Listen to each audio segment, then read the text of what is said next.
name's Shirayu, and fun fact about me, I'm Indian. You wouldn't think I need to clarify, but when you think of Iowa State, you don't exactly think of diversity.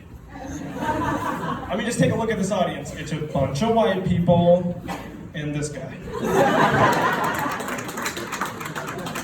And I feel like there's so little Indians here that people don't really know how to act around Indian people in Iowa. I was at a restaurant once, and this lady was looking at me weird. And I was just like, okay, why is she looking at me like that? And then she kept looking at me as I was eating, and I was like, okay, you guys know why I thought she was looking at me like that. So I just gave her a nice smile and then went back to eating my food. And then as I walked past her table, she goes to her husband and says, honey, that's the guy from Big Bang Theory.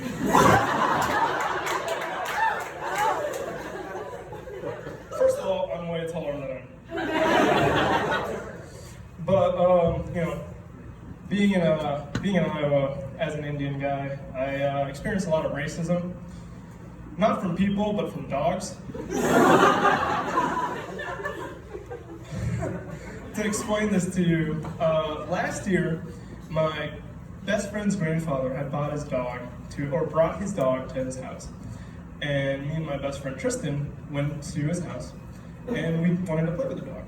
And when Tristan went up to the dog, it would sit in his lap, it would lick him, it would have fun with him.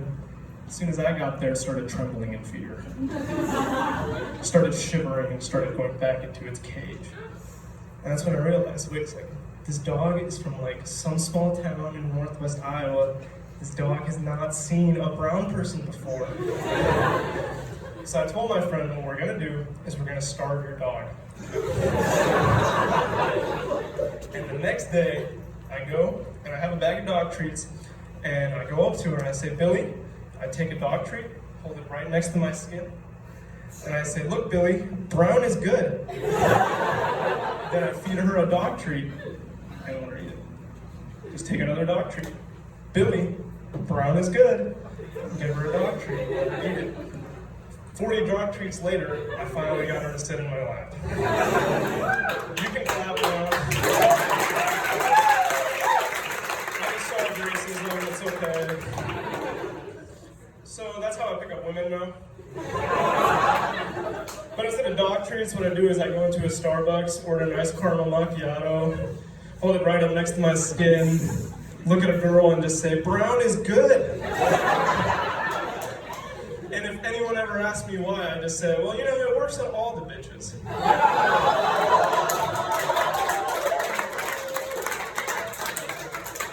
Yes, I do have a girlfriend. But earlier, I used to have a bunch of trouble with the girls, and part of it was because I think I'm just a sheltered person. I thought a dominatrix was a Pokemon.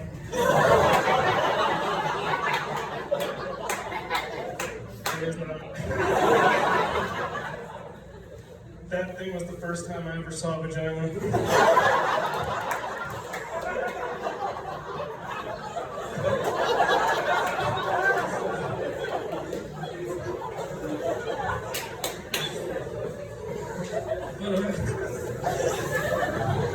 I remember the first time I got a Tinder, the first girl I matched with said, so are you gay?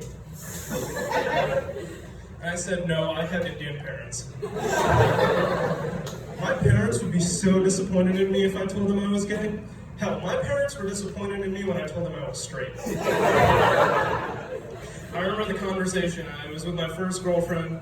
I said, so, are we a thing? She was just like, I guess. So are you my girlfriend? Try you, I'm your teacher. I'm 60. But then when I got my first real girlfriend, I was like, okay, the first person I should tell is my parents. And let me tell you, telling your parents that are Indian that you're dating someone, you have a higher chance of surviving Russian roulette. But I thought, what, it's the right thing to do, I'm going to do it, I'm going to tell my dad. And then I went home for the last time. I go up to my dad, he's like, Shirayu, come and do the dishes. I said, hey Dad, real quick though, want to put down that knife? Because man, Indian parents are not afraid to kill their kids if they have to. But I said, hey Dad, I have a girlfriend. He was just like, you?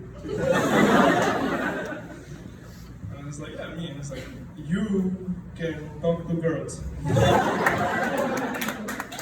It's like, yeah. He's like, and you like this girl. I was like, yeah, but in a romantic way. Yes. And she likes you. Yeah, but in a romantic way. I was like, yeah, Dad, I have a girlfriend. And he was just like, but you never used to talk to girls. What went wrong?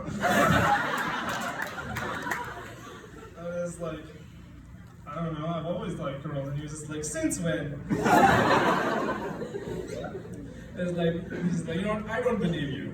I was like, I'd love for you to meet her. I was like, yeah, I'd love to meet her sometime. But for right now, this girl, this woman, this person, whatever you want to call her, let's just call her the Easter Bunny for now.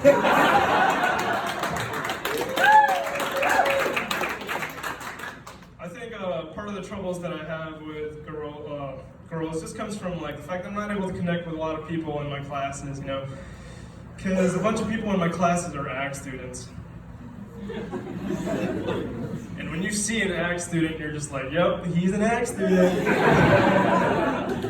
Got the flannel, they got the jeans, and that's fun and all, but if you think pigs are cuter than puppies, I just can't relate to you on a personal level. But then you think about it, and it's like, these are the people in charge of the Bacon Expo. What kind of fucked up culture is that? But you know, there's surefire ways to know who's an AG student, right? So you might be an AG student if you think boots are a viable fashion combo with shorts. You might be an AG student if farmers only is your only avenue of dating. You might be an AG student if your phylogenetic tree doesn't fork. You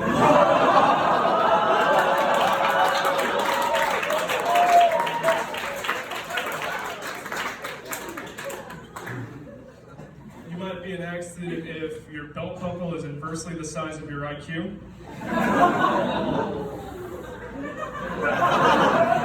Oh, there's some accidents back there.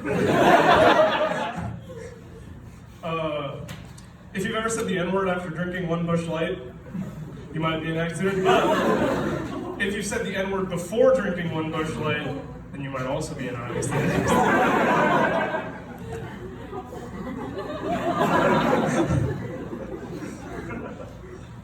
Rap music's kind of hard for me to get into or like really relate to because I'm not white enough to be completely oblivious to the lyrics, but I'm also not black enough to say the N-word.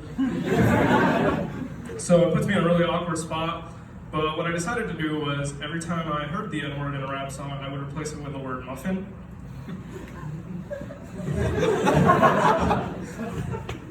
So imagine a song that goes like this.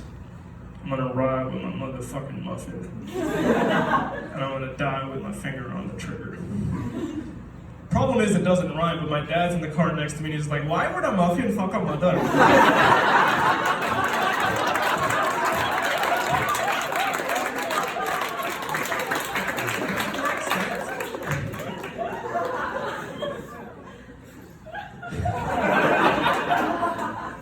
One time a girl came up to me and she's just like, you know, I don't really see you as a person of color. What the fuck do you see me as? It's like when people see me, that's the first thing they notice. You walk into a room, you look at me and he's like, he's not white. You ever seen a baby look at an Indian guy? A baby could be crying as much as you want, you just point it my way, it just stops. But you know, implicit racism is kind of a common thing in Iowa. To best explain it, about a year ago, we had a shooter alert warning in Freddy Court. You guys remember that? Yeah. I was at Hy-Vee on Lincoln Way, about 3 miles away. Not really, you know, worried, but I was still kind of spooked. So I was like, okay, I'm gonna get my groceries. I'm gonna get the fuck out of here. And I start walking back to my apartment, and there's this woman in front of me. She looks back at me and starts running.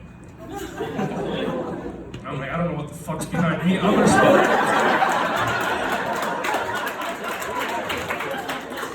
So then I'm running right after her. She looks back and starts running faster. And I'm like, okay, well now it's a competition. Because I don't want to die first. So then I'm just dead sprinting all the way I can, and eventually I pass her, and then she stops. And I look back at her, and I stop. She looks back at me, and I just realized the awkward situation that's just been created. And before she can even say a word, I take out my phone, and I pull up a picture of an iced caramel macchiato.